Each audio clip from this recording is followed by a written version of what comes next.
Welcome to another lag-filled episode of the Weekly Deathmatch. Today's episode is Quake Champions, even though I said it was never going to happen again because the performance issues were too bad. But I really don't want to have to retire Quake Champions from the Weekly Deathmatch. So with the latest update that boasted performance fixes, I thought, hey, let's see if there's any kind of performance fixes for when I'm recording. But no, it remains a VRAM issue, and that's fine. I'm not going to get all pissy about it like I did a couple of weeks ago. I'm in a much better place now.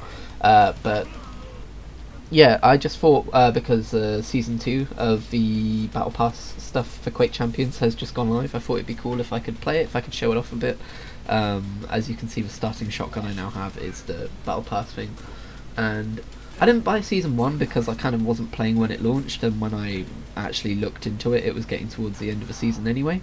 But I thought Season 2, there's nothing there that's really like a must-have, but I kind of want to support this game, so I thought I'll get it anyway.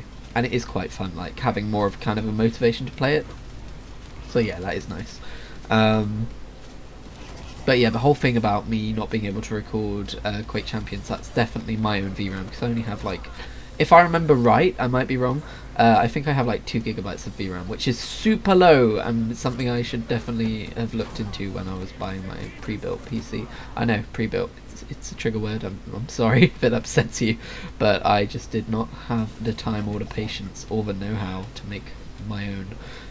And this one has served me very faithfully over the last 3 years. The only problem is the VRAM, and basically it's recommended, the low texture setting for this game is recommended 3 gigabytes of VRAM, and I have 2, so it works perfectly fine when I'm not recording, but Shadow Force is quite intensive. Shadow Force?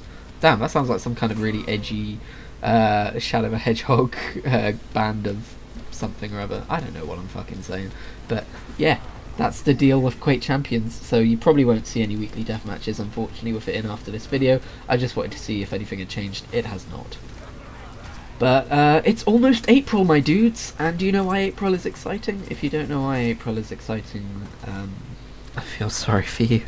Avengers Endgame, Game of Thrones Season 8, a bunch of other things that I'm very excited about, which I've suddenly forgotten, even though I was listing them off. Fuck, I'm bad at this. But just summer in general is going to be exciting this year because of World of Warcraft Classic is coming out, bunch of other video game stuff is coming out. Why do I keep forgetting things? But yeah, I'm a little late to the party, but I'm going to see Captain Marvel tomorrow, so I'm looking forward to that. I'm not going to spoil anything when I do see it. I'm not going to just in the next weekly deathmatch just be like, wow, I can't believe that in Captain Marvel it turned out that the dog was one of those alien things the whole time. That might be the case. If it is, it's not a spoiler because that is just some random bullshit I've dreamed up. All I know is that there is a dog, Nick Fury likes a dog, and that the aliens in that movie can pretend to be humans. And wouldn't it be a shame if a dog turned out to be an alien? Calling it now. If that happens, I won't talk about it. But just know that I will be screaming about it inside of my head. Smoothly transition into what I have been playing lately is The Legend of Zelda Breath of the Wild. I played probably about 15 to 20 hours of it when it released a year and a half ago. No, not when it released, like a few months after it released, when I got my Switch. I don't know when that was. It was like a short time after the Switch had been released, but it was before Super Mario Odyssey came out, so it was somewhere in that time frame. But anyway, when I played it, it was like a year and a half ago, as far as I remember. And I have this habit with RPGs where if I haven't played them in a while, would you like the sound of my chair creaking? It's wonderful to have in videos, isn't it? If I haven't played an RPG in a while, I'll just be like, oh, I should probably start over, kind of thing. But that's what kills a lot of games for me. I had to really push past that, like the first 2 or 3 hours of Skyrim, because I put hundreds of hours into Skyrim, but the first 20 hours were just the first 3 hours over and over again, and I couldn't get into Skyrim until I pushed past that point. And when I did, oh my god, what an amazing game. I never stopped fucking playing it. I still play it occasionally. But it's the same thing like with Dragon Age Origins. I've played the first few hours of that like 3 or 4 times, which is okay because you can choose a different race and it will be a different starting experience. But the problem is it just gets stale when you keep replaying the same shit over and over, and then you never actually get into the game. Like Fallout 3, that happened to me in Fallout 3 as well. So I thought, not Breath of the Wild. Even though I can't remember, I don't know if I mentioned, but the whole reason I do that is because I want to like play the game in one kind of like, not one sitting, but like one kind of concentrated burst of a few days at a time, or a few play sessions over a few days. I can't talk today, I'm sorry. I'm still a bit blocked actually, but that's besides the point. But I've just decided, fuck that rule, because it means I never get back into the games properly. So, for instance, I haven't played Dragon Age Inquisition in a few years now, but I remember loving that game, and if I start that game from the beginning, yeah, I'll enjoy myself for a couple of hours, but then I'll be like, oh, I remember all of this, and then I'll stop playing, and then I'll just rinse and repeat. So what I'm instead going to do with Dragon Age Inquisition is just pick up where I left off. And sure, like, I won't remember all of the story beats, or like what I was doing with my character relationships and all that, but you know what? It really doesn't matter. After a few hours I'll be back into it, because that's what I did with Breath of the Wild. There's a funny clip I put on my Kritigri Twitter where I was trying to remember the controls. I ended up throwing my sword off of a cliff. I was like, oh, that's the throw sword button. I really wish I could upload those straight to YouTube, but I have a dedicated Twitter for it for that reason. But yeah, it's like, it took me like a couple of hours to get back into the swing of things, but now it's like I never left. So moral of the story, don't be anal about playing a game like all at once.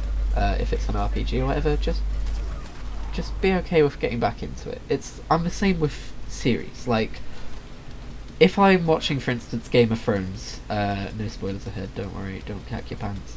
If I'm watching Game of Thrones and I watch like the first 4 seasons of it or something, and then like for a couple of years I don't watch it, if I'm then gonna continue watching it, I won't just then go on to season 5. I'll just watch the first 4 seasons of it again, and by that point, by the time I get to season 4, I'll be bored because I'll be like, I've seen all this before. I didn't actually do that with Game of Thrones, but that's just an example.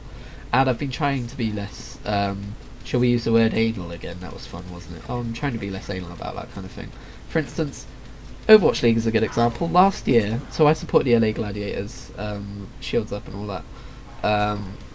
Last year I was like, I'm just going to watch LA Gladiators games, but I want to not have the results spoiled for me, but I can't watch them all live. So what I'm going to do is I'm going to watch the VODs for them.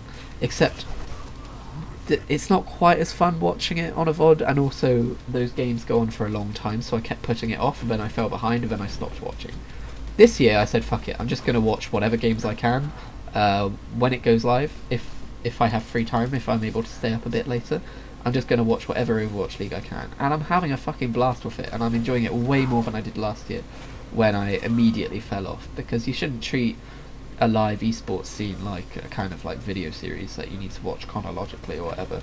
And speaking of esports, actually, I forgot to mention last week that when they announced the Master Chief, they didn't really announce a release date, did they? But when they talked more about it, they were doing so during a South by Southwest Halo, some sort of Halo eSports Championship, and that was really interesting to watch, because firstly, the only esports I've ever watched is Overwatch League, and Overwatch League you've got all these like team fights and the ultimate economy and all of that stuff, and like it's quite a tactical game for an FPS, whereas Halo, I'm not saying it's not tactical or anything, or there's no higher thinking, but it's very much more about just kill or be killed, like reflexes, kind of knowing where the right guns are and that kind of shit.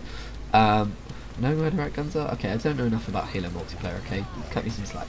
I don't even know if you pick up guns or if you just choose which ones to spawn with. I don't know. I'll learn when it comes out. But it was really fun to watch, and also what I found interesting is most of the teams are made up of people who look like they're 30 or over, whereas Overwatch League is full of much younger people. This is including the shoutcasters as well. And it's just really nice because it's more niche, and it seems like it has a more tight knit community, and they were talking about how the people who were winning, like, they won the last few years, and then there's these new people who are kind of the underdogs, and they seem to be slowly getting better than the old team kind of thing. And I really enjoyed it, so I've subscribed to that Twitch channel, and like next time there's some kind of esports tournament around Halo, I don't know, it's just a fun game to watch, and it's easier to pass. Like, you don't have to worry about looking away from the screen for 10 seconds, and then before you know it, you're like, wait, what just happened? Like, so much happens in such a little time in Overwatch that you have to like be quite glued to the screen, whereas Halo feels much more chill. But that was Quake Champions, not Halo.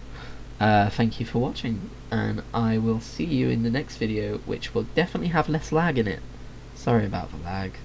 I just wanted to play Quake Champions. I'm sorry.